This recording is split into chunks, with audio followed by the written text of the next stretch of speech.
Which of the following is not an indicator of creativity in math? Creativity in math, गणित में सृजनात्मकता या रचनात्मकता का संकेतक नहीं है। कौन सा नहीं है? किससे नहीं पता चलता कि गणित में क्रिएटिव है बच्चा या नहीं है? ठीक है, तो student use convergent thinking in different context. Convergent thinking क्या होती है? यानी एक ही प्रकार से चिंतन करना या फिर बहुत कम तरीकों से सोचना या डायरेक्ट क्वेश्चन का आंसर देना। जैसे अगर हम पूछें कि भारत की राजधानी क्या है, तो बच्चे को कोई ज्यादा सोचने की जरूरत नहीं है, अगर उसका आंसर याद होगा तो वो बता देगा भारत की राजधानी दिल्ली है। तो यहाँ पर रटे हुए आंसर का प्रयोग किया जाता है। तो क्या इससे क्रिएटिविटी का हमें इंडिकेटर मिलता है? कन्वर्जेंट थिंकिंग से नहीं। तो ये ऑप्शन गलत है। यहाँ इसकी जगह क्या होना चाहिए था? Divergent thinking. डाइवर्जेंट थिंकिंग, अपसारी चिंतन, जिसमें हम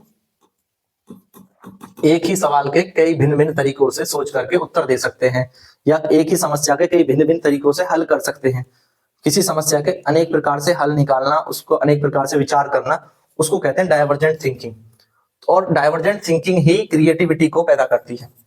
ठीक है, ये क्रिएटिव थिंकिंग है एक तरह से। तो इसलिए डाइवर्जेंट थिंकिंग होना चाहिए था। तो पहला ऑप्शन ही यहाँ पर सही हो जाएगा, नॉट पूछा था। ठीक है, बाकी चीजें समझ लेते हैं। Student are able to think flexibly, तो क्रिएटिव होंगे अगर उनकी सोच लचीली है। बिल्कुल लचीली सोच है तो ये क्रिएटिव होंगे ही बच्चे। ठीक है, और विविध और वैकल्पिक समस्या के समाधान की कार्यनीति का उपयोग करते हैं। अलग अलग तरीके से, अलग अलग मल्टीपल तरीके से अल्टरनेट प्रॉब्लम्स को सॉल्व करते, अल्टरनेटिव तरीकों से, कई सारे तरीकों से प्रॉब्लम को सॉल्व करना, यही तो क्रिएटिविटी है।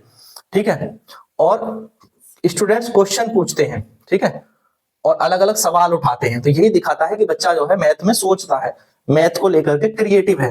तो कौन सा आंसर नहीं है? अभी सारी चिंतन का उपयोग करना क्रिएटिव थिंकिंग को नहीं दिखाता है।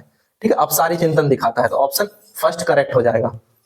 क्लियर है? ये बात समझ में आ गई?